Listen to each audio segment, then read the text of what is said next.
Imagine this. Your grandmother leaves you the one thing that proves you finally matter, her house. But before the ink on the will is even dry, your parents demand you hand it over to your spoiled sister, or be cut out of the family forever. What they don't know is that you've already made a move that will shatter their world, humiliate your sister, and turn their greed into your ultimate revenge. Stay with me, because this isn't just a story of betrayal, it's a story of justice served cold. 0. My name is Lauren Hayes, and sometimes, even now, I can still hear the slam of a car door on frosty mornings, the sound of my parents driving my little sister Brooke to her private academy while I stood shivering at the bus stop. The air cut like glass, my breath curling in small clouds, sneakers soaked from the night's rain. I would hug my backpack to my chest and whisper to myself, if I just keep getting A's, they'll finally see me. They'll finally notice.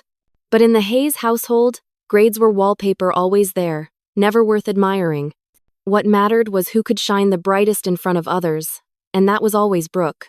She had the smile that could melt strangers, the charm that made teachers gush, the effortless way of making my parents beam with pride. Me? I was the quiet one, the self-sufficient one, the invisible daughter. I remember sliding my straight-A report card across the kitchen table one evening. My mother, Patricia, glanced at it as if it were a grocery receipt. Without missing a beat, she turned to Brooke. Did you show Dad your sketch? The school picked it for the art show. My father, Daniel, leaned back, grinning like he'd won the lottery. That's our star. I folded the paper and slipped it back into my bag. Their laughter echoed over the clink of Dad's whiskey glass against ice. Celebration flowing freely, but never for me. On my 16th birthday, I waited all morning for someone to say something, anything. Instead, silence filled the house like fog. Around noon, I checked Facebook. There it was, a photo of Mom and Brooke at Nordstrom, champagne glasses raised, captioned, "Blessed to spend the day shopping with my princess." My birthday wasn't mentioned. Not once. I microwaved a frozen pizza, found a tiny tea candle in a drawer, and stuck it in the center. I lit it, whispered a wish into the dim flame, and blew it out. No cake, no song, just me, a greasy paper plate, and a silence so loud it felt like thunder in my chest. Every triumph of mine was a shrug. Every stumble of Brooke's was a crisis demanding the family's full rescue mission. When I begged to join the debate team, which cost $200, Dad shook his head. We need to be practical. 2 days later, Brooke unwrapped a brand new MacBook. To support her creativity, practicality was selective in our house. Only one person ever made me feel seen, Grandma Beatrice Holloway. Her hair smelled of lavender, her voice warm as a quilt fresh from the dryer. While my parents fawned over Brooke's rehearsals, Grandma would slip into my room and ask about my science project or the part-time job I'd picked up at the library. Don't let them dim you, my brilliant girl, she'd whisper. Her words wrapped around me like armor. Sundays at her old house on Maple Street were sacred. She'd serve apple pie warm from the oven, the crust golden and flaky, the kitchen filled with cinnamon and butter. See these roses? She'd say, pointing to her garden. They look dead in winter, but come spring, they bloom stronger. That's you, Lauren. Remember that. Back at home, winter never ended. One rainy evening, I trudged in. Clothes soaked, hair dripping. The living room glowed, bright music blasting, Mom twirling Brooke in a new dress, Dad snapping photos like she was a celebrity. I stood dripping in the doorway, hoping for a towel, a smile. Something. Don't drip on the carpet, Mom scolded, eyes never leaving Brooke. I turned back into the rain, wrung out my sleeves, and swallowed the ache crawling up my throat. By the time I graduated college with honors, I had mastered invisibility. Mom texted me a single word, congrats, followed by a clap emoji. When Brooke finally scraped through her degree 2 years late, my parents threw a catered party, hired a photographer, and handed out invitations embossed with gold lettering, celebrating our shining star's journey. I stood in the corner, nursing a soda, pretending I wasn't choking on the bitterness of it all. But Grandma never forgot me. She framed my first business card. She made lasagna the night I passed the CPA exam. She told everyone at her book club that her granddaughter was a genius. One afternoon, as we planted bulbs in her garden, she laid her weathered hand on mine. "Someday, when I'm gone, you'll have more than memories. You'll have something solid to build on. Promise me you won't let anyone take it from you." At the time, I thought she meant a photo album or her pearls. I didn't know she meant the house, the 3-bedroom Victorian on Maple Street where every summer of my childhood still lived in the walls. That house would one day change everything. And though I didn't know it yet, it would also become the battlefield where my family tried to break me for the last time and failed. If my parents were experts at forgetting me, Grandma Beatrice was a master at remembering. She remembered everything: my first spelling bee, the day I made honor roll, the robot I built from scraps for science club. While Mom and Dad fussed over Brooke's latest recital or boyfriend drama, Grandma showed up at my door with a warm casserole and the words I'd been starving for: "I'm proud of you." Her house on Maple Street was my sanctuary. Every room carried a scent, a story. The kitchen always smelled of apples and butter. The back porch of fresh soil and roses. On stormy afternoons, I'd curl up in the corner armchair as Grandma knit and told stories of her youth, how she once drove across the country with nothing but a suitcase and a stubborn belief in herself. "Sometimes," she'd say, her needles clicking softly, "you have to believe in your own worth before anyone else dares to." I clung to those words like a lifeline. At home, I was the strong one. Code for the one who doesn't get help. At Grandma's, I was simply Lauren. She had a way of turning the smallest moment into celebration. When I passed my driver's test, she baked me a cake shaped like a car. When I brought home a paycheck from my first job shelving books, she tucked $50 into a card with the note: "For my working girl, don't forget to treat yourself." It wasn't the money. It was the recognition, the way she saw me. One evening, when I was 16, I broke down at her kitchen table. My parents had skipped my Honor Society induction to attend Brooke's dance showcase. I asked her the question that had been poisoning me for years. Why do they love her more? Grandma pulled me into her arms, her lavender perfume wrapping around me like armor. Her voice was low, steady.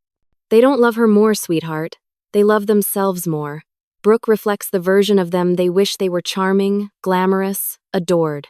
You, my dear Lauren, reflect who they really are: hardworking, practical, unadorned. And that terrifies them." Her words carved something permanent inside me. For the first time, I realized the problem wasn't me. It was them. As I grew older, the gap widened. Brooke floated through college on my parents' dime, changing majors 6 times in a haze of parties and self-discovery. I juggled 3 jobs just to stay afloat at state school. I graduated with honors, became a CPA, and landed a steady job. It wasn't flashy, it wasn't glamorous, but it was mine. The day my license arrived in the mail, the only person who showed up to celebrate was Grandma. She brought lasagna, balloons, and a camera that still used film. She insisted on taking my picture holding the certificate, as if I'd just won an Olympic medal. "One day," she told me, "you'll understand that stability is the most underrated kind of success."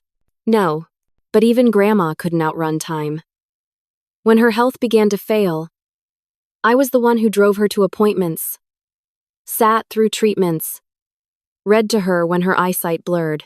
My parents were always too busy helping Brooke pack for another trip or coaching her through another failed relationship. They sent flowers once.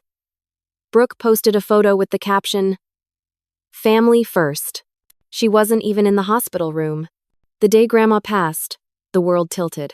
I sat by her bedside, holding her frail hand, whispering through tears that I'd be okay. But I wasn't, not at all. My anchor was gone. The one person who had seen me, truly seen me, had slipped away. A week later, I found myself in the polished office of Clara Reynolds, Grandma's attorney.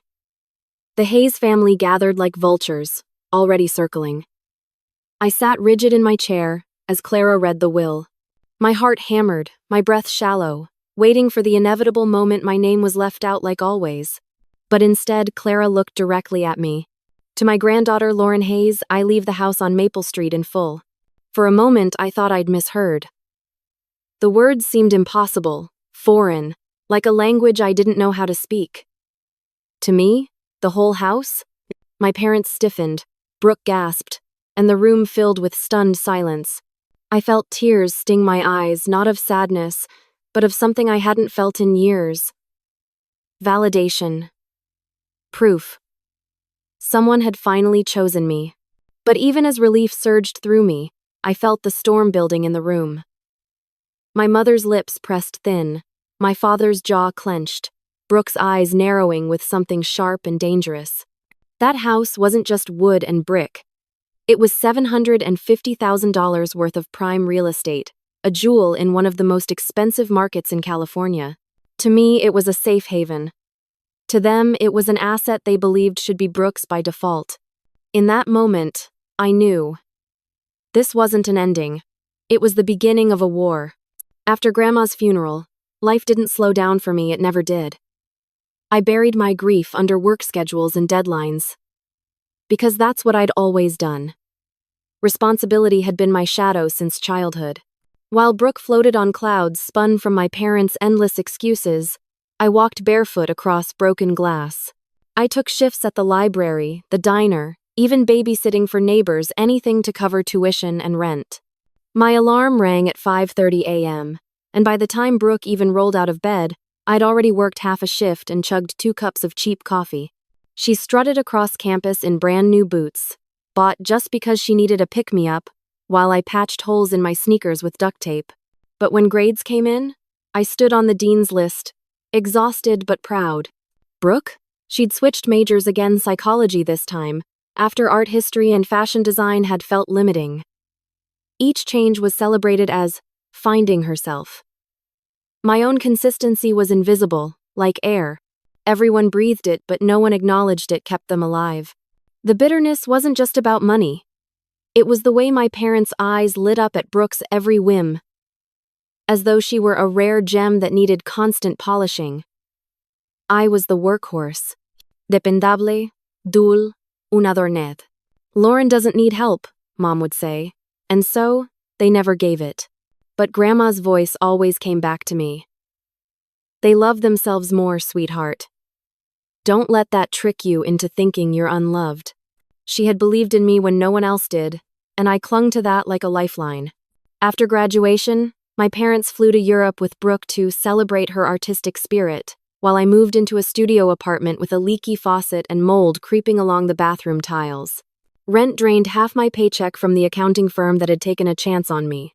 Nights, I worked freelance gigs, tax prep for small businesses, bookkeeping for startups, anything to save a little extra. My reward was silence. Then came the breaking point, my 25th birthday.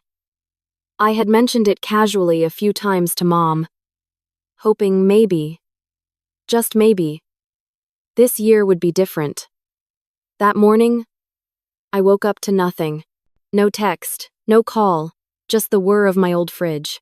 Around noon, curiosity twisted into masochism, and I opened Facebook. There it was, Mom's post. Shopping day with my baby girl, so blessed. The photo showed her and Brooke clinking champagne glasses at a boutique. It wasn't even Brooke's birthday month. I stared at the screen until the edges blurred, then closed my laptop before the tears could fall onto the keyboard. That night, I bought myself a cupcake from the corner bakery. I lit a single candle, watching the wax drip, and whispered, "Happy birthday, Lauren." The flame flickered out, leaving the room darker than before. I thought maybe work would give me what family never could. But even when I earned my CPA license, the news barely registered at home. Mom sent a thumbs-up emoji. Dad didn't reply at all. Meanwhile, Brooke announced she'd landed a marketing internship paid for by Dad's connections, and suddenly, she was the youngest rising star in the family. Number 1. It stung. Not because Brooke succeeded, but because I wasn't allowed to. My achievements were expected. Disposable. Hers were paraded like fireworks. And then came Grandma's will. The house on Maple Street wasn't just an inheritance. It was stability, safety, freedom from the moldy apartment, and endless rent hikes.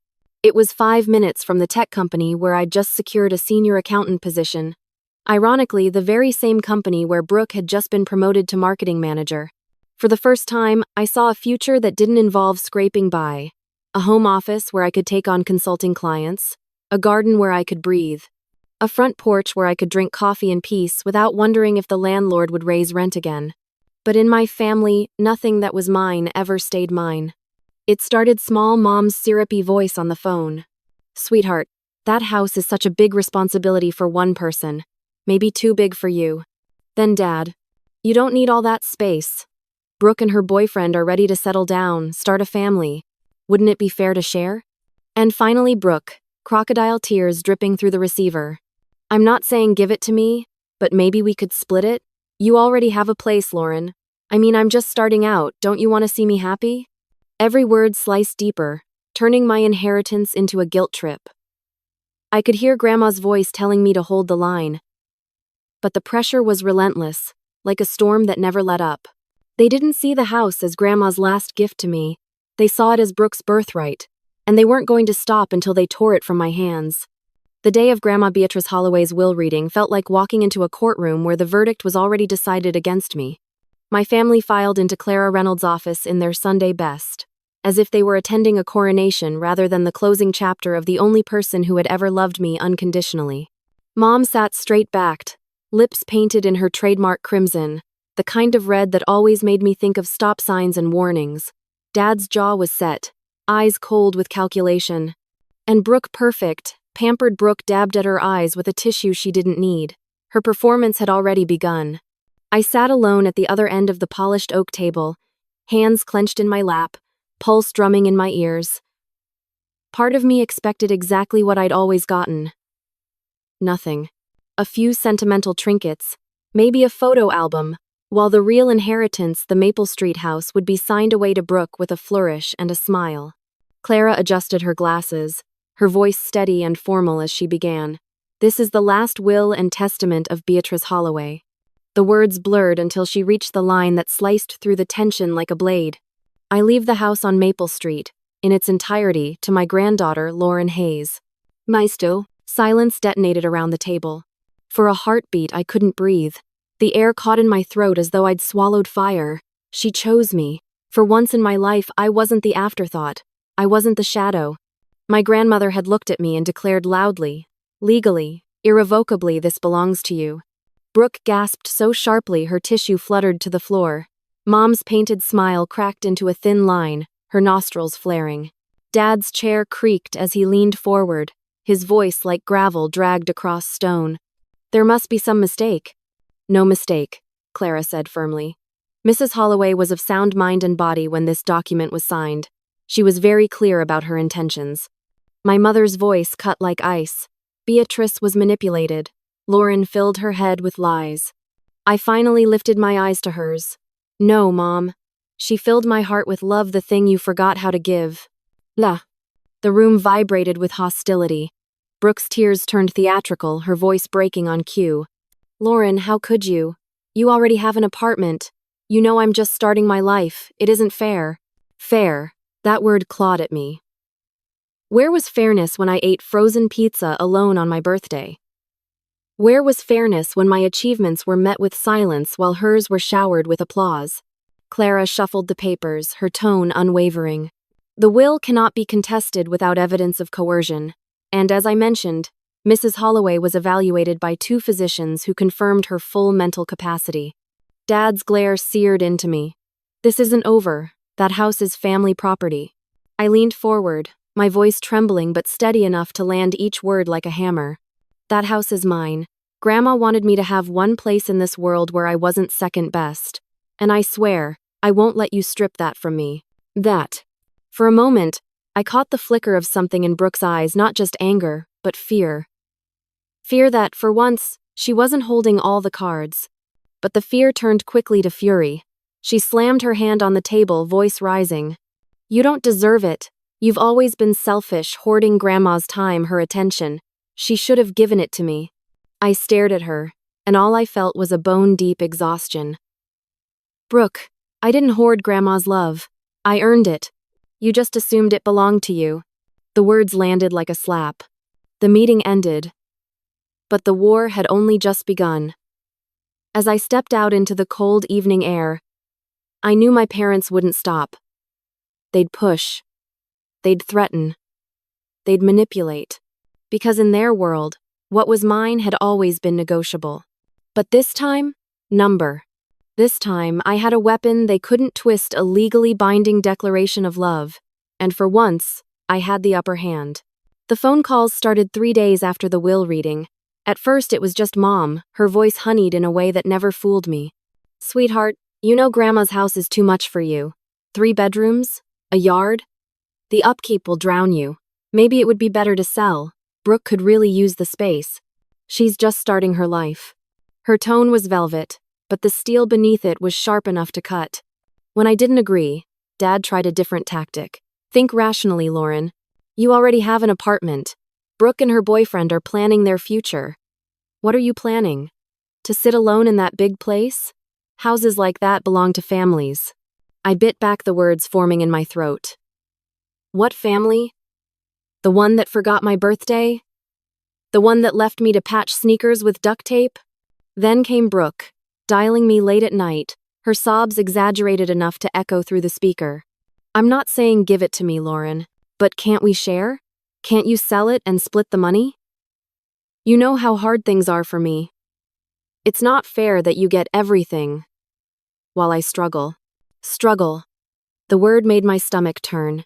She lived in a luxury apartment her boyfriend barely paid for. She carried handbags that cost more than my monthly rent. Her struggles were champagne problems, while mine were mold on the bathroom ceiling and paychecks stretched to breaking. The guilt campaign didn't stop there. My phone buzzed constantly with texts. "Family means sharing, Lauren. Grandma would be disappointed in your selfishness. Don't you want to keep peace in this family?" That last one nearly made me laugh out loud. Peace? My entire life had been a battlefield where I was always the casualty. Then the circle widened. Calls from relatives I hadn't spoken to in years suddenly poured in. Aunt Vivian left a voicemail. "Don't let property come between family. Brooke has always been fragile. You're the strong one. Don't ruin relationships over money." Uncle Harold sent a text. "Think about what's best for everyone, not just yourself." The words blurred together after a while, each one a carbon copy of the last, like they'd all been handed a script written by my mother. 2 weeks of it. 2 weeks of my phone lighting up from dawn until midnight with accusations, guilt trips, threats wrapped in pleasantries. My chest felt tight all the time, my heart pounding with every buzz, every ring. One night, I stood in my apartment staring at my phone, 7 unread messages glowing like tiny daggers. For the first time, I understood the kind of exhaustion that seeps into your bones, the kind that makes even breathing feel heavy. I whispered into the silence. "Grandma, what do I do?"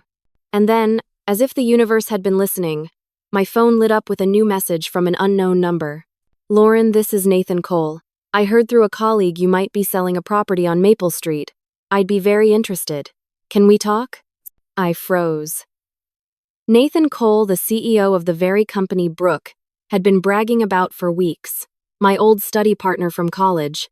The boy who had once told me, after watching my parents dismiss me, "One day you'll call the shots." The corners of my mouth curled into the first real smile I'd had in months. My parents wanted me to sell. Fine. But they never said to whom.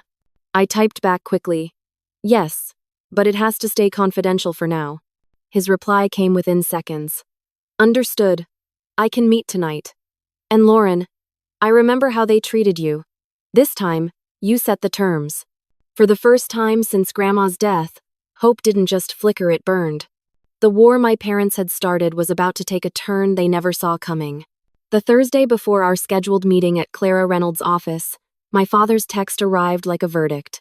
"Either you agree to sell and split the proceeds, or you're no longer part of this family. Your choice."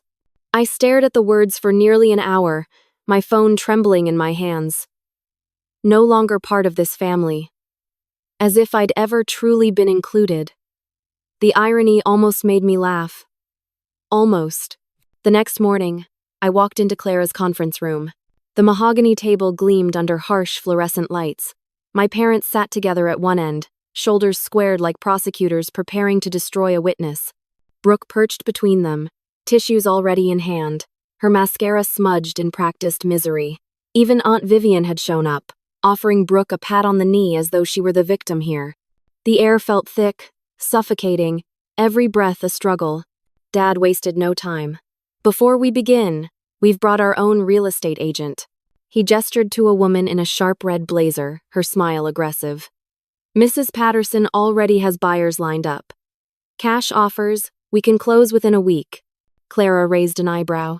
That's premature, the will is very clear. Mom leaned forward, voice dripping with righteousness.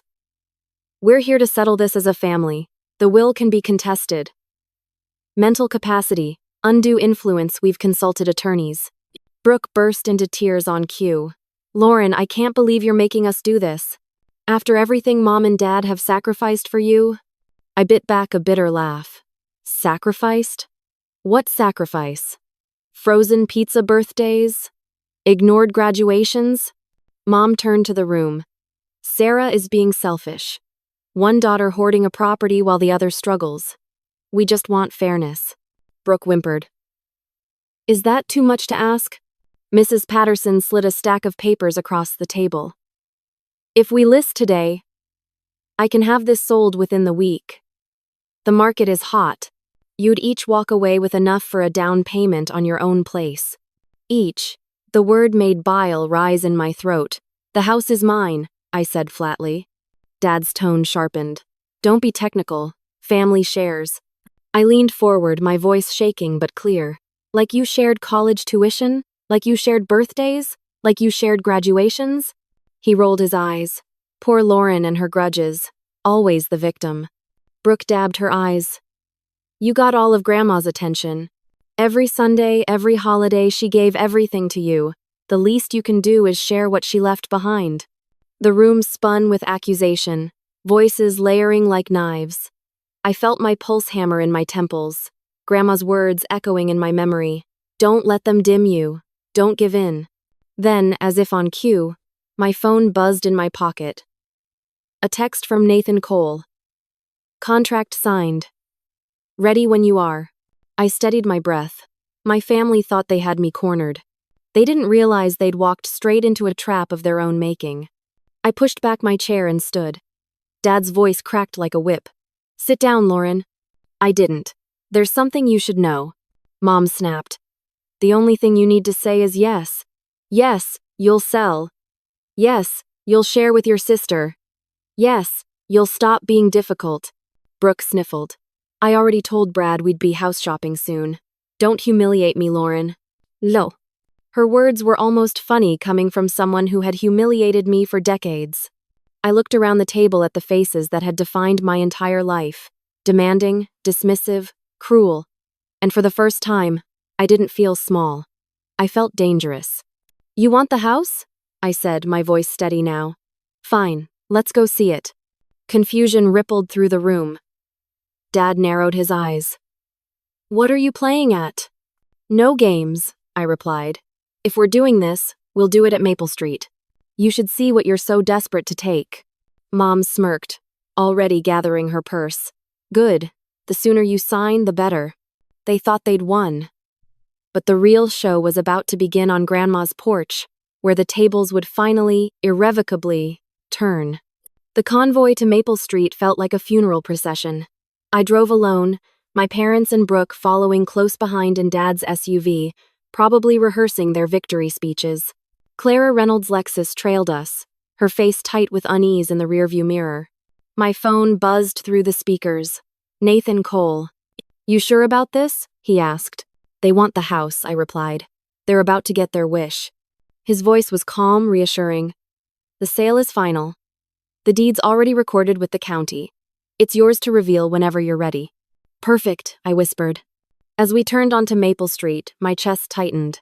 There it was, the Victorian house that had been my childhood refuge. The wraparound porch.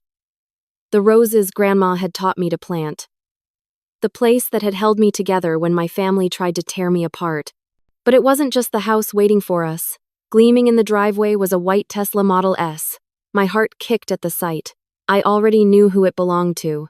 Behind me, I heard Brooks gasp, muffled through car windows. That's my CEO's car. We pulled up to the curb. My parents climbed out, faces twisted in confusion. Dad barked, "Whose car is that? What the hell is going on?"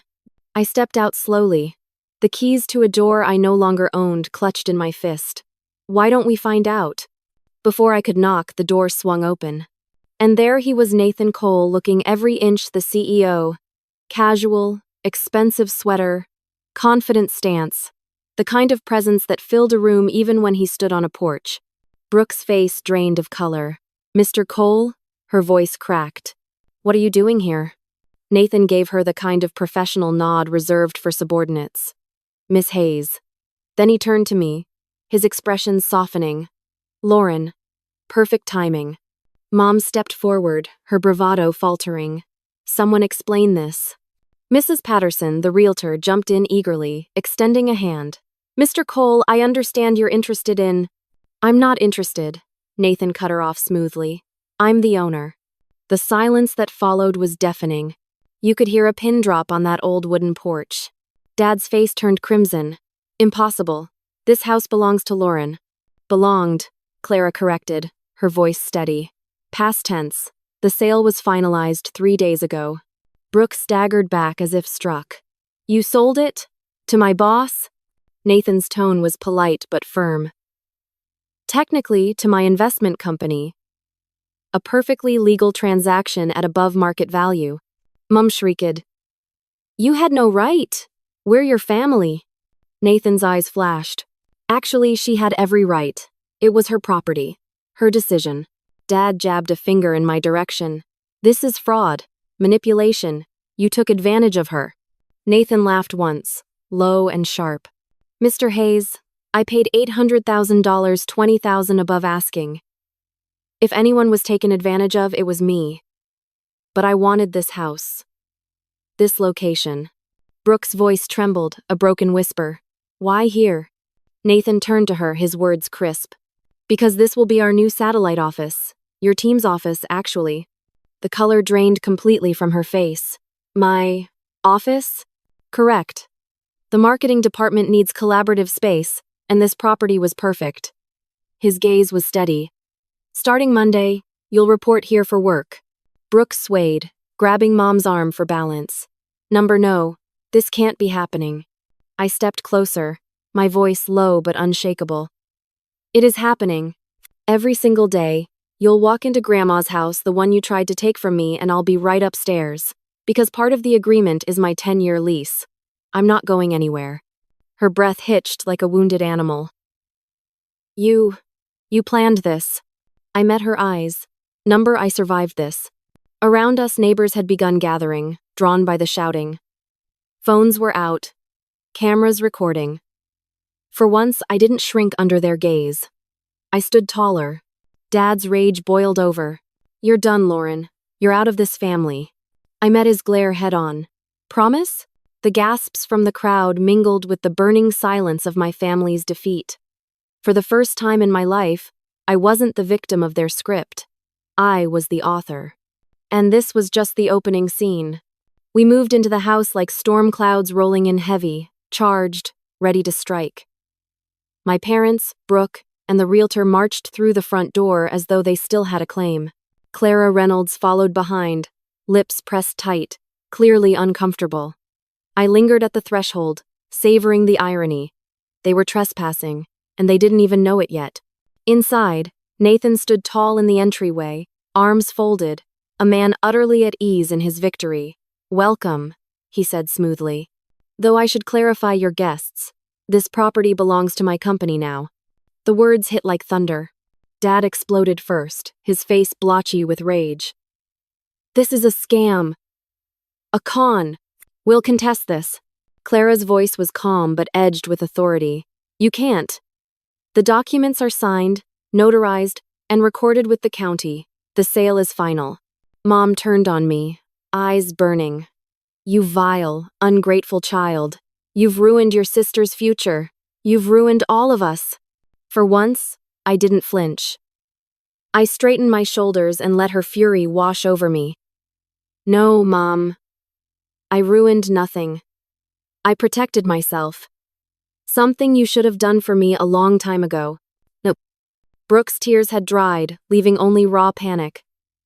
She turned to Nathan, her voice quivering. Mr. Cole, please. You can't make me work here. It's cruel. It's harassment. Nathan's expression stayed neutral, his CEO voice steady. This house has been designated as collaborative office space. You are, of course, welcome to request a transfer, but refusal to work here would be considered insubordination. The implication was clear. Her choice was compliance or career suicide. Her jaw slackened, eyes darting to me, then back to him. You planned this with her. Nathan shook his head. I made a business decision. Lauren made a personal one. Both are legal and binding. Around us, neighbors gathered at windows and porches. Mrs. Alvarez from next door had her phone raised, recording. Mr. Donovan leaned against his fence, grinning like he'd paid for front row tickets. Dad growled, This is extortion. We'll sue you both. No. Clara pulled crisp papers from her briefcase and spread them across the hallway console table. Here's the deed transfer. Here are the medical evaluations confirming Mrs. Holloway's sound mind when she wrote the will. Here is the purchase agreement. Every I is dotted. Every T is crossed. She looked directly at my parents. You have nothing. Mom's face flushed a dangerous red. Beatrice turned against us because of you. From the doorway, Mrs. Alvarez called out, her voice cutting like a blade. No, Beatrice saw who you really were. We all did. The crowd outside murmured agreement, a chorus of witnesses to years of favoritism finally laid bare. My parents froze, realizing their private cruelty had always been public knowledge. I stepped forward, my voice steady, sharp enough to pierce the silence. You want to know the best part? I paused, letting their anticipation twist like a knife. I didn't just sell the house to Nathan. I negotiated a 10-year lease below market rate. I'll be living here, upstairs, every single day. Brooke staggered back like I'd physically struck her. No, you can't. You can't be here while I work. Yes, I interrupted coldly. I can, and I will, because this is my home, my sanctuary, and now it's also your office. Nathan gave a polite nod. Team orientation begins Monday morning, 9 a.m. sharp. Don't be late, Miss Hayes. Brooke's face crumpled, panic curdling into desperation. You're destroying me. No, I said, my voice like steel. You destroyed me for years. I'm just finally done letting you win. The silence that followed was heavier than any scream. My family, for the first time, had nothing left to say. They had demanded I give up my grandmother's gift. Instead, I turned it into the one place they could never control. And as they stood there, cornered, humiliated, stripped of power, I realized something. Revenge doesn't have to be loud. Sometimes it's just signing the right papers and standing tall when the storm breaks. The fallout was immediate and merciless. By Monday morning, word had spread across the neighborhood like wildfire. People who'd once waved politely now lingered on sidewalks, whispering in clusters, trading stories like currency. My parents' perfect facade, decades in the making, was crumbling in full view. Brooke arrived at Maple Street for her first day of work looking like she was walking to her own execution. Her usual glamour was gone, hair scraped into a bun, makeup streaked from crying in her car. She lingered at the curb, clutching her designer tote like a shield, before finally dragging herself to the front door. I watched from the upstairs window, coffee mug in hand, savoring the moment. When our eyes met, I lifted my cup in a mock toast. Her face contorted, rage and humiliation bleeding together, but she couldn't look away. She pushed through the door, swallowed whole by the reality she had created for herself. Downstairs, the house transformed into an office. Sleek desks and rolling chairs filled the living room where Grandma and I had once baked pies. Whiteboards covered the walls of her reading room, now Brooke's new workspace. Every morning, the hum of productivity filled the air, blending with the scent of coffee brewing in my kitchen upstairs. The contrast was surreal. Neighbors loved the drama. Mrs. Alvarez messaged me a screenshot from the community group chat. Finally, someone stood up to them. Beatrice would be proud of Lauren. Did you see Brooke's face? Priceless. Even Mr. Donovan, who usually grumbled about everything, gave me a thumbs up when he passed by. Meanwhile, my parents fought to salvage their pride. Mom posted vague, bitter messages on Facebook. When money matters more than love, some daughters reveal their true colors. Aunt Vivian called me in hushed tones asking, "What really happened? Your mother's version doesn't add up." I told her simply, "I sold my house at above market value. The rest is their problem." Her laugh on the other end was worth more than gold. But the real weight fell on Brooke. Without constant parental rescues, her performance faltered. Her ideas in meetings were shallow, her deadlines missed. Her manager, Natalie Briggs, quietly told me one afternoon in the garden, "She's been put on a performance plan. She's never had to actually work before, has she?" "No," I said, pulling weeds around Grandma's roses. "She's always had someone to catch her." Thanksgiving came and went without a word from my parents. Christmas, too. I spent the holidays in the quiet of Grandma's house, roasting chicken in her kitchen, stringing lights along her porch. The silence was heavy, yes, but for the first time, it was peaceful, not lonely. Every day, Brooke passed me in the hallway, eyes averted, lips pressed thin. She never spoke unless forced to. The once celebrated princess was just another employee trudging through her 9 to 5, her throne reduced to an office chair in the house she had tried to steal. One evening, I overheard her whispering to a coworker near the vent. "It's not fair. She got everything. The house, the sympathy, the spotlight. I should have been the one." The coworker's reply was blunt. "Didn't she inherit it? Sounds fair to me." The bitterness in Brooke's laugh made the hair on my arms rise. Even now, she couldn't see the truth. This wasn't about fairness. It was about finally, irrevocably, facing the consequences she had never believed would apply to her. And me? For the first time in my life, I wasn't just surviving, I was thriving. I woke up every morning in Grandma's bed, brewed coffee in her kitchen, tended roses in her garden. I had my job, my consulting clients, my savings growing steadier each month. But more than that, I had freedom. The freedom to stand tall, to breathe, to live on my own terms. My parents' empire of favoritism had collapsed. Brooke's safety net had burned. And I was still here, rooted deep in the soil Grandma had left me, finally blooming in a garden no one else could touch. 3 months after the showdown, life in the Maple Street house settled into a strange new rhythm. Downstairs buzzed with the hum of keyboards and muted conversations. Upstairs, I sat in Grandma Beatrice's old reading chair, coffee warming my palms, peace curling around me like a blanket. For the first time in my life, the silence wasn't punishment, it was mine. Brooke's decline was steady and painful to watch even for me. Without constant applause or parental bailouts, she floundered. Her big ideas dissolved under scrutiny. Her charm wilted when deadlines loomed. By spring, she was put on probation.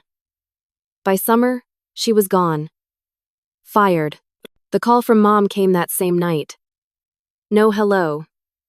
No softness, just fury. "Your sister lost her job today. Are you happy? This is your fault. Living in that house, seeing you every day, it destroyed her." 1. I held the phone against my ear, staring at the roses blooming outside the window. "Her job was her responsibility, Mom, just like my life is mine. I didn't ruin anything. She did." "You heartless girl," she spat before hanging up. But the words didn't pierce me anymore. They dissolved like rain on stone. An hour later, Nathan called. His tone was gentle. "Her termination was performance-based, Lauren. Nothing to do with you." "I know," I said softly. "I heard enough through the vents. She never learned how to stand without a hand holding her up. That wasn't my burden to carry." That night, while sorting through a closet I'd somehow overlooked, I found a box tucked beneath old quilts. Inside were letters dozens, all addressed to me. Grandma's handwriting curled across the pages. I opened one at random, the ink faded but steady. "My dearest Lauren, I watch them dim your light, and it breaks my heart. But I see the fire in you. It's not gone, just hidden. One day, you'll have the chance to let it burn bright. When that day comes, don't hesitate. Don't feel guilty. Take what's yours and build the life you deserve. All my love. Grandma. Tears blurred the words, spilling onto the paper. She had known. She had been preparing me for this fight all along. 6 months after the sale, Nathan relocated his team to a proper office. He no longer needed the house for business. But our agreement stood. My 10-year lease remained ironclad. The downstairs returned to stillness, leaving me with the echo of Grandma's laughter in every corner. Sometimes, when I watered her roses, neighbors would stop by. Mrs. Alvarez told me, "Beatrice always said you were the strong one. She'd be proud." "Mr." Donovan added, "Your parents are moving to Arizona," said they needed a fresh start where no one knows their business. I smiled, kneeling among the roses. Running away, that was their legacy. But me? I wasn't running anymore. I was planted. On warm evenings, I sat on the porch with a glass of wine, watching the sun dip low over Maple Street. The garden bloomed around me, stubborn and brilliant, despite every storm it had endured. Just like me, I realized then, my story was never about revenge. It was about reclamation, about taking back the dignity stolen in 1,000 small cuts, about choosing myself when no one else ever did. Family, I finally understood, isn't defined by blood. It's defined by who shows up, who protects you when it costs them something, who nurtures your growth instead of clipping your wings. By that measure, I had lost nothing. I had gained everything. The last letter I read from Grandma ended with a line I'll never forget. "The best revenge is not anger, it's freedom." And as I locked the door of the Maple Street house that night, the roses whispering in the breeze, I knew I was free. At last. Stories like Lauren Hayes aren't just tales of family betrayal and revenge. They're mirrors reflecting truths so many of us are forced to swallow quietly in our own lives. The details may change, the inheritance, the sister, the will, but the heart of it stays the same. What happens when the people meant to protect us instead try to break us?